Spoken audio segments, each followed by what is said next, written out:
আসসালামু আলাইকুম বন্ধুরা, কেমন আছো তোমরা সবাই? আশা করি ভালো আছো। আমরাও ভালো আছি।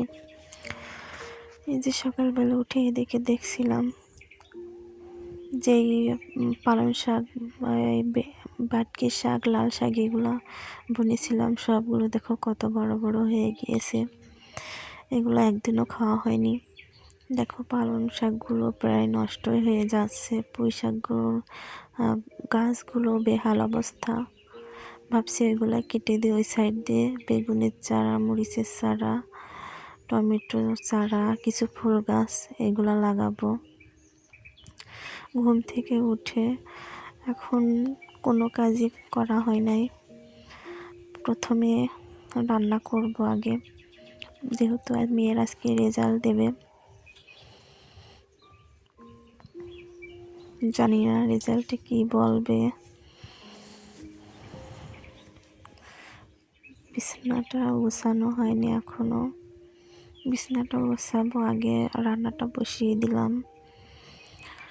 আজকে রান্না করব পুঁইয়ের ফলের সঙ্গে আলু দিয়ে একটা মিক্সড ভাজি, আর ছেলের জন্য বেগুনের চপ বানাবো, যেহেতু ছেলে পুঁই শাক খায় না।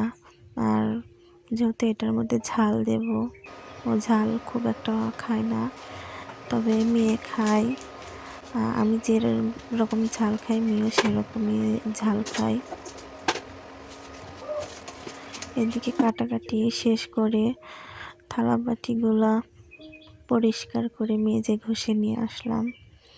এসে এখন বেগুন ভাজাটা আগে করে নেব।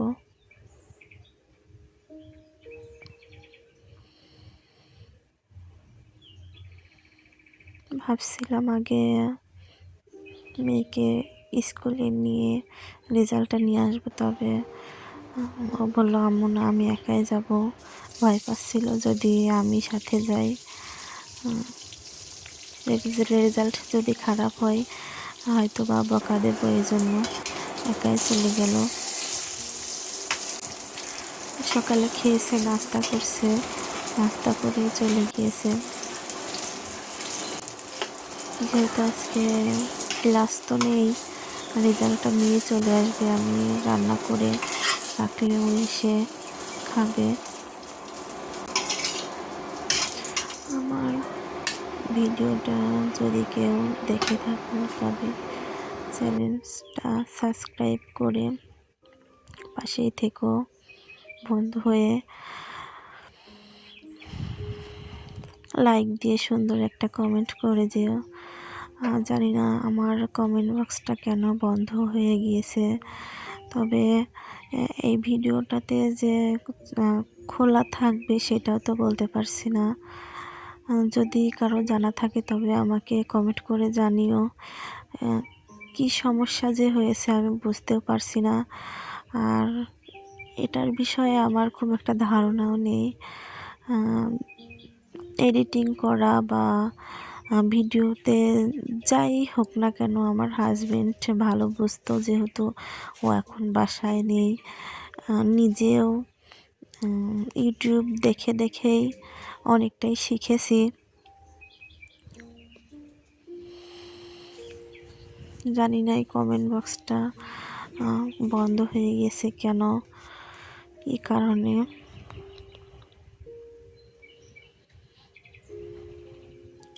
এদিকে তোমাদের সঙ্গে গল্প করতে করতে আমার ফল আর আলুটাও সিদ্ধ হয়ে গিয়েছে। তেলে দিয়ে তারপরে নামিয়ে অন্য কাজ করতে হবে। আমার গ্যাসটা ফুরিয়ে গিয়েছে, তারপরে আর কেনা হয়নি। গ্যাসের চুলাটা প্রায় নষ্টর দিকেই চলে যাচ্ছে। ইন্ডাকশনে রান্না করি, আবার চুলাতেও রান্না করি। ইন্ডাকশনে কমই রান্না করা হয়, চুলাতে বেশি রান্না করা হয়।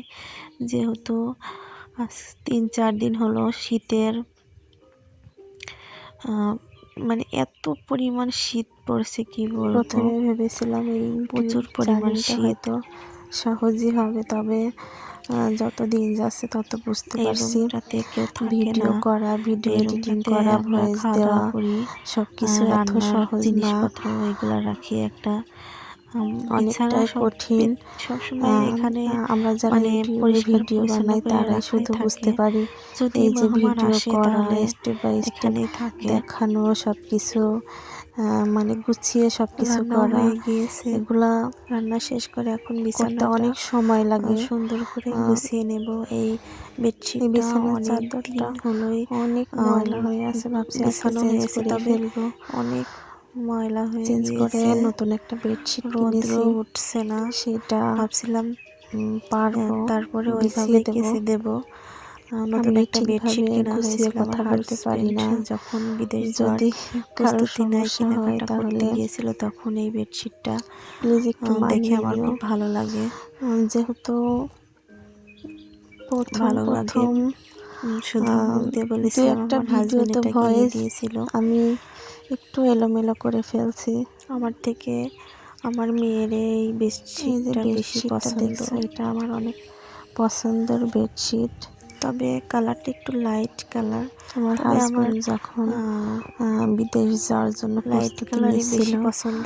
ওর কিছু কেনাকাটা করতে গিয়েছিল, তখন এই বেডশিটটা আমার অনেক পছন্দ হয়েছিল, ও আমাকে এটা কিনে দিয়েছিল। বিছানাটা গুছিয়ে গোসল করে ফ্রেশ হয়ে খাওয়া দাওয়া করে নেব। হাজবেন্ড তো বাসায় থাকে না, স্কুল থেকে, বাড়িতে যা কাজ ওকে আছে খাইয়ে গোসল করে নিজেকেই, দেব। ছেলে আর মেয়ে ছেলেকে তো পড়াশোনা খাওয়ানো হয়ে দেখাশোনা গেছে, সবকিছু নিজেকেই ওকে করতে গোসল হয়। করানো হয়ে গিয়েছে। আসলে মেয়েদের জীবনটা এরকম, যাদের হাজবেন্ড বাইরে থাকে তারাই বোঝে। দুদিন আগে একটা ভিডিও ছাড়ছিলাম ভয়েস ছাড়া, যেহেতু আমার গলায় সমস্যা হয়েছিল।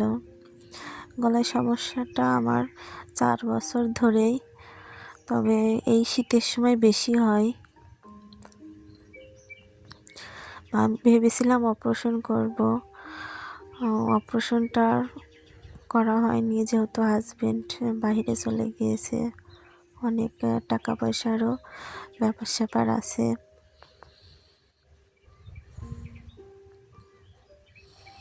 দেখা যাক, আগামী বছর অপারেশনটা করার ইচ্ছা আছে, কতদূর কীভাবে হয়।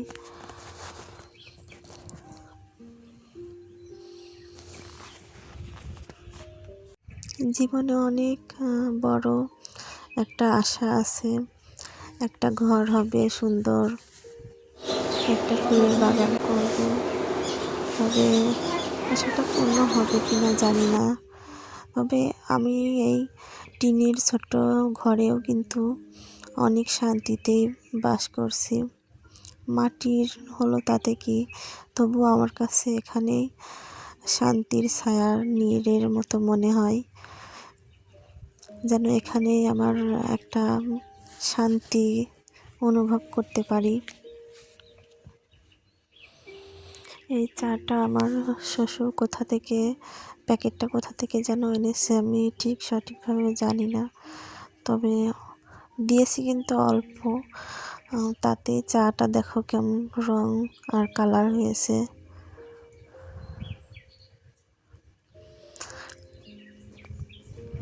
চা বানাবো 3 কাপ, 1 কাপ আমার শ্বশুর খাবে, 1 কাপ আমি, 1 কাপ আমার মেয়ে। চাটা বানানোর পরিমাণটা বেশি হয়ে গিয়েছে, চাটা খাওয়া হয়ে গিয়েছে। এদিকে আমার ছেলে যে শীতের যে পোশাকগুলো আছে, মোজা, প্যান্ট, কাঁথা, এগুলো সবই ভেজা আছে, যেহেতু পোশাক সবগুলোই ভেজা, গায়ে তো দেয়া লাগবে, এই জন্য আমার শাশুড়ি গামলায় করে সব কিছু শুকাচ্ছে। ভিডিওটা শেষ পর্যায়ের দিকে চলে এসেছে, আজকে এখানে বিদায় নিচ্ছি, আগামীকাল আবারও দেখা হবে। সবাই ভালো থেকো, সুস্থ থেকো, আমরা ভালো থাকবো ইনশাল্লাহ। আল্লাহ হাফিজ।